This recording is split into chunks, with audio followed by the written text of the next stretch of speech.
Orthodox life and thought have always been conditioned by asceticism and spirituality.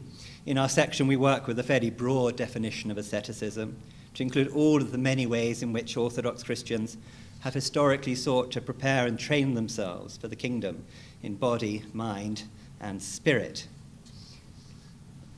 Body, mind, and spirit. This includes, but it's not limited to, the struggle against the passions or vices, prayer, fasting, continence in its multiple forms, and the practice of the virtues. Spirituality is perhaps a somewhat regrettable, newfangled term, slightly baggy term, but we use it to denote the various ways and modes in which the Orthodox spiritual and ascetic life have historically been, has historically been lived out, expressed, and would certainly include mystical theology. And one of the key purposes of this group is to ensure that asceticism and spirituality are not hived off, as they might be in some non-Orthodox contexts, but are seen in their legitimate place as central expressions of the very lifeblood of Orthodoxy. And to this end, we're co-sponsoring with the Philosophy of Religion group a session on the theology of St. Gregory Palamas, a theology whose dogmatic achievement was obviously and decisively shaped by ascetic practice and experience. From the monastic movement of late antique and Byzantine Christianity to the religious post-communist revival, asceticism and spirituality serve to indicate the enduring character of the Orthodox faith. Within this broadly defined ascetic tradition, there have been many different currents of spirituality, for example, the Syriac, Egyptian, Palestinian, Judaic, Transvolgan monastic cultures. But all are embraced within Orthodoxy. Well-known collections of ascetic writings like the Apothegmata Patrum, the Evagetinos, the Philokalia, indicate something of the diversity but overall coherence of the Orthodox Christian ascetic and spiritual tradition. And such collections of texts continue to inspire and attract modern theologians and spiritual seekers. They can also stimulate revivals, and Hesychast spirituality in particular has been revived on numerous occasions. Our group, Asceticism and Spirituality, is interested in looking at and interpreting revivals like this. As an illustration, at the inaugural meeting, we'll be sponsoring a session on the origin, the context, and the distribution and impact of the Philokalia. That's the 18th century version rather than the Cappadocian version. The group is concerned to give full credence to the whole spectrum of the Orthodox spiritual tradition. It recognizes that the Orthodox spiritual tradition is not reducible to hesychasm, for example. We want to explore instances of self-critique within Orthodoxy. For example, St. Maria Skoptsova's criticisms of traditional monasticism and problems with what might be called the monasticization of lay spirituality in our church today. It's one of the tasks of our group to demonstrate the evolving and non-monolithic character of Orthodox spirituality, including its cross-fertilization with other Christian and indeed non-Christian religious traditions. We're interested in the ecumenical aspects of Orthodox spirituality. For example, St. Nicodemus, the Haggai writes, constructive and extensive borrowings from Catholic counter-Reformation sources, or more critically, what St. Ignatiy Bryanchaninov had to say about the prelest of much Catholic spirituality.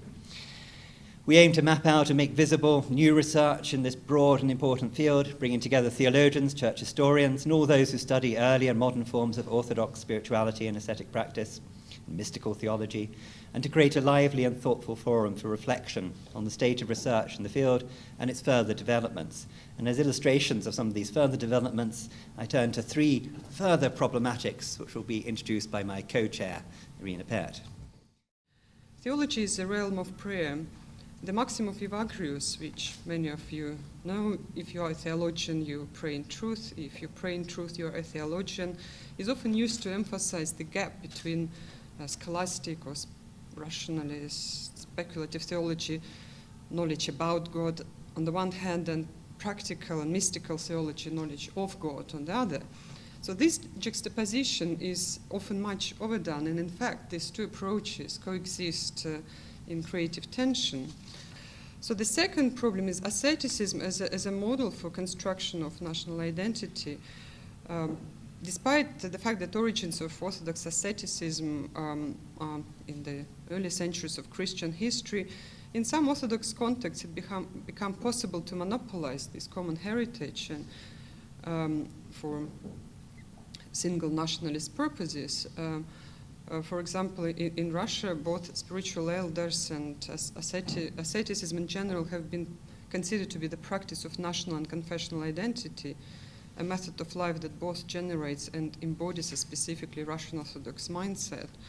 So we would like to invite a critical reflection on the attempts to nationalize ascetic and spiritual figures and propose counter-narratives that emphasize kind of intercultural, supra-pan-Orthodox aspects of Orthodox asceticism and spirituality.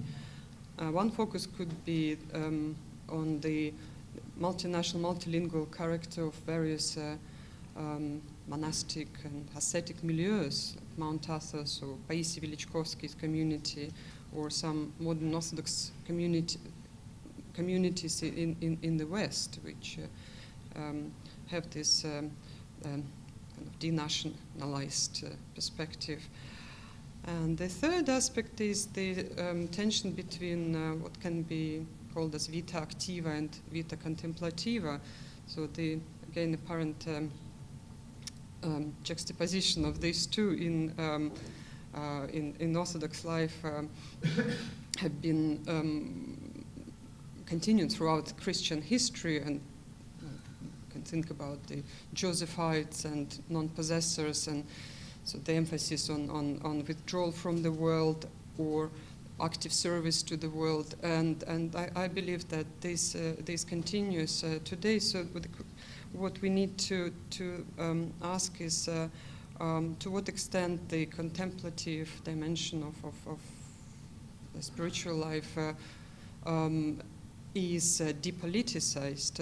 Could it be regarded as another form of service and also having political dimension? And one example could be the life of catacomb monasteries or monastic communities in Soviet Russia that served as an opposition to communist regime. So I think we need to look at history in order to understand how these different forms of Christian contemplative life functioned in different contexts.